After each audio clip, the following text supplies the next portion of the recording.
Halo semuanya, perkenalkan kami dari kelompok 6. Kami akan membahas materi mengenai information effect, agency cost, dan expectation theory. Kami beranggotakan Dean Tionia, Khalilur Rahman, Muhammad Ramadan Saputra,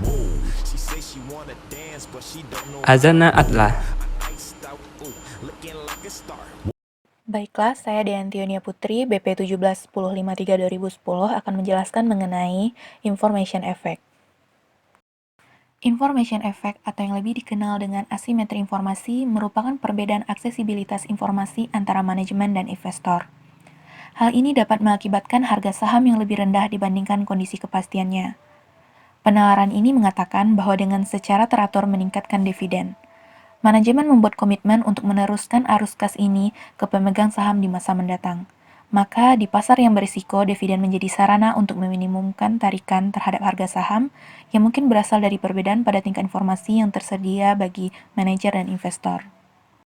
Selanjutnya, terdapat dua macam asimetri informasi. Yang pertama yaitu adverse selection. Di sini dikatakan bahwa para manajer serta pihak internal lainnya biasanya mengetahui lebih banyak tentang keadaan dan prospek perusahaan dibandingkan investor pihak luar. Fakta yang mungkin dapat mempengaruhi keputusan yang akan diambil oleh pemegang saham tersebut tidak tersampaikan informasinya kepada pemegang saham.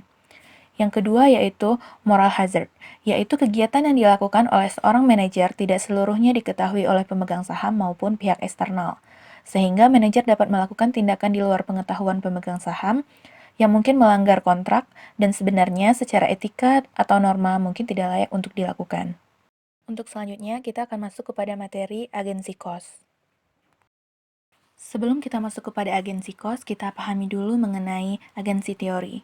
Agency teori adalah hubungan antara pihak agen manajemen dan pihak prinsipal pemegang saham yang memiliki dua kepentingan yang berbeda dalam sebuah perusahaan.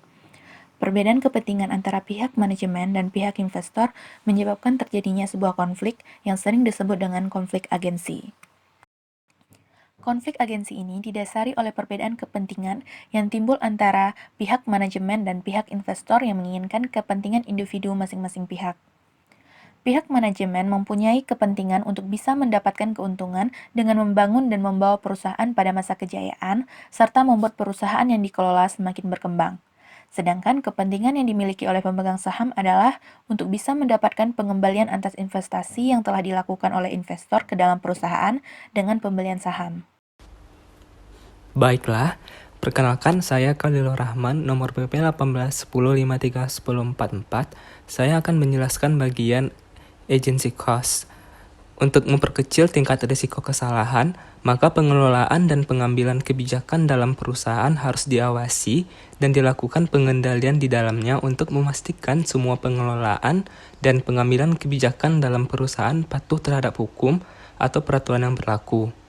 Semua tindakan yang dilakukan oleh investor ini tentunya membutuhkan dana, dan dana yang dikeluarkan para investor untuk melakukan pengawasan terhadap sistem pengelolaan yang dilakukan oleh pihak manajemen, dan semua tindakan yang diambil oleh pihak manajemen disebut dengan agency cost. Jadi, agency cost ini berbanding lurus dengan konflik keagenan. Maka, jika konflik keagenan itu meningkat di dalam perusahaan, maka agency cost yang dikeluarkan oleh pemegang saham juga akan meningkat. Agency cost ini membantu melindungi hak dari investor di dalam perusahaan agar tidak dicurangi oleh pihak manajemen dengan adanya manipulasi pada laporan keuangan. Agency cost ada 5 macam. Yang pertama, hutang atau debt. Yang kedua, insider ownership. Yang ketiga, institutional ownership. Yang keempat, ukuran perusahaan.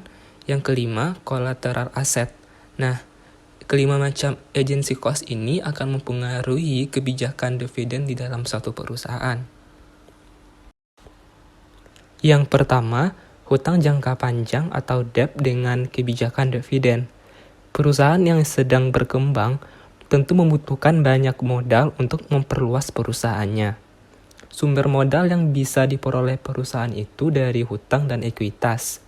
hutang yang dilakukan oleh perusahaan akan menurunkan konflik antar pemegang saham dengan manajemen, karena pihak manajemen harus bersedia diawasi dan dievaluasi oleh pihak eksternal terkait dengan hutang yang dilakukan perusahaan pada pihak eksternal.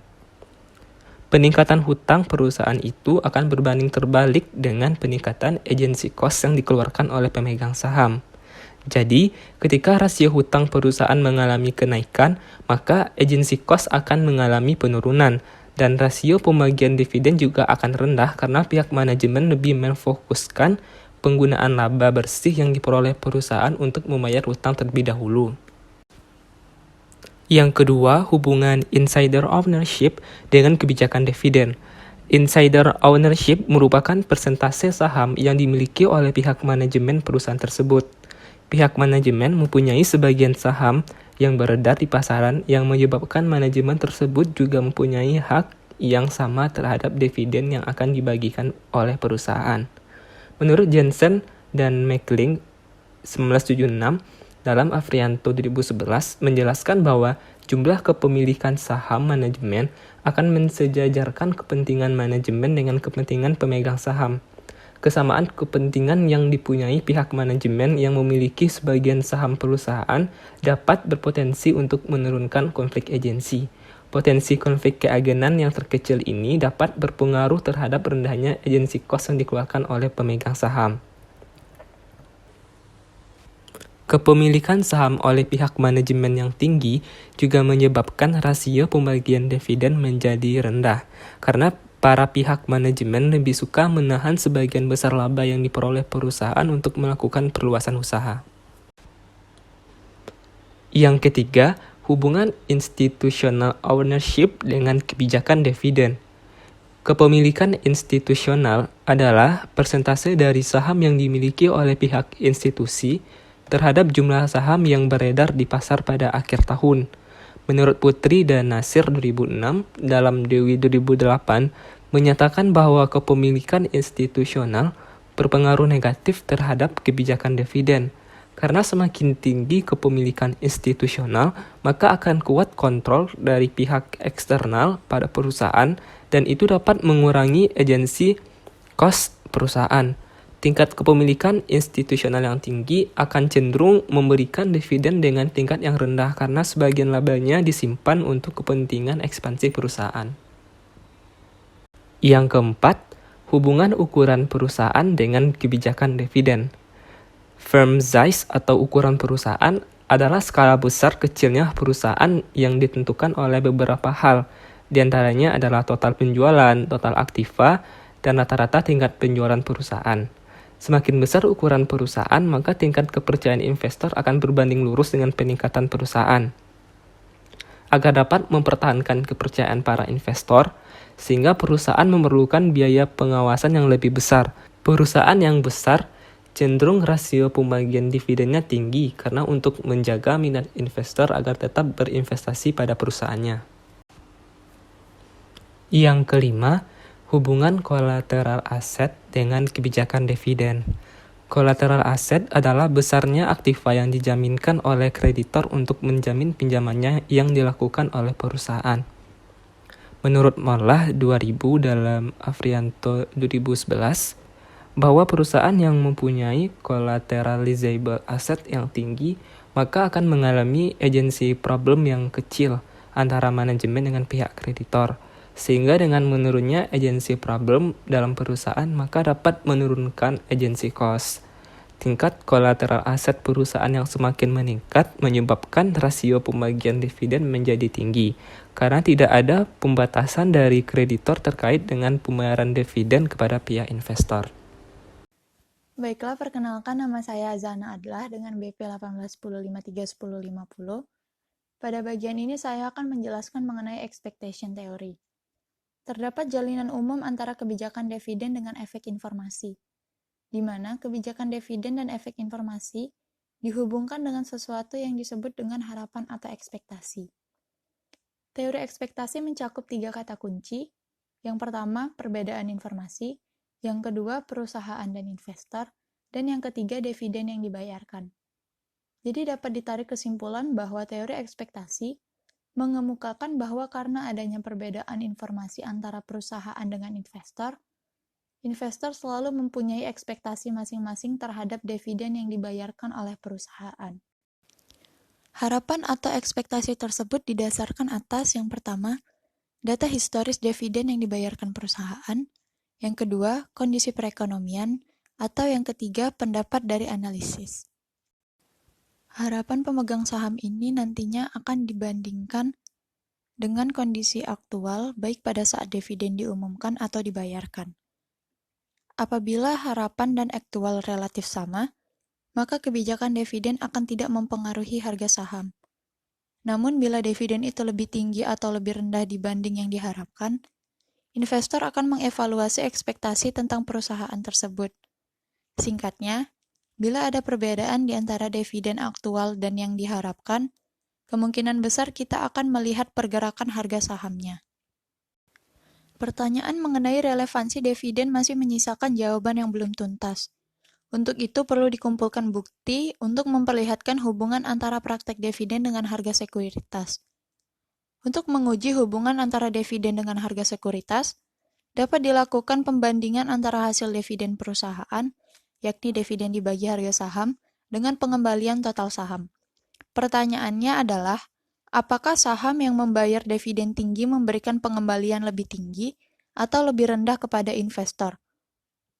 Untuk menjawab pertanyaan tersebut, digunakan dua teknik, yaitu teknik analisis menggunakan teknologi, dan yang kedua, survei pendapat manajemen. Untuk menjawab pertanyaan tersebut telah dilakukan analisis dengan menggunakan teknologi canggih, namun hasilnya masih bercampur baur. Namun untuk jangka panjang, hasilnya memberikan kelebihan pada saham dengan dividen rendah, yakni saham yang dividennya lebih rendah tampak memiliki harga yang lebih tinggi. Namun temuan itu jauh dari konklusif karena standar error dari estimasinya relatif tinggi. Baiklah, perkenalkan nama saya Muhammad Ramadan Saputra, BP 1810531046. Saya akan melanjutkan pembahasan mengenai expectation theory. Terdapat beberapa alasan mengapa belum bisa memberikan temuan yang konklusif. Antara lain, pertama, supaya akurat dibutuhkan pengetahuan mengenai besarnya dividen yang diharapkan investor.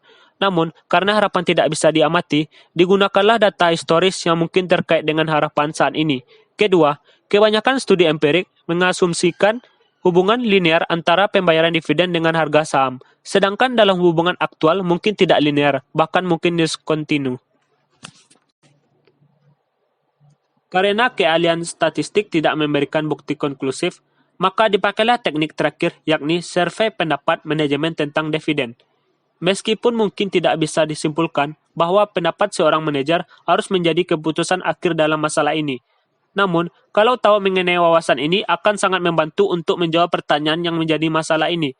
Kesimpulan yang didapat dari teknik survei ini adalah, pertama, ketika peluang perusahaan naik, rasio pembayaran dividen harus turun, karena adanya biaya pengembangan yang terkait dengan modal eksternal.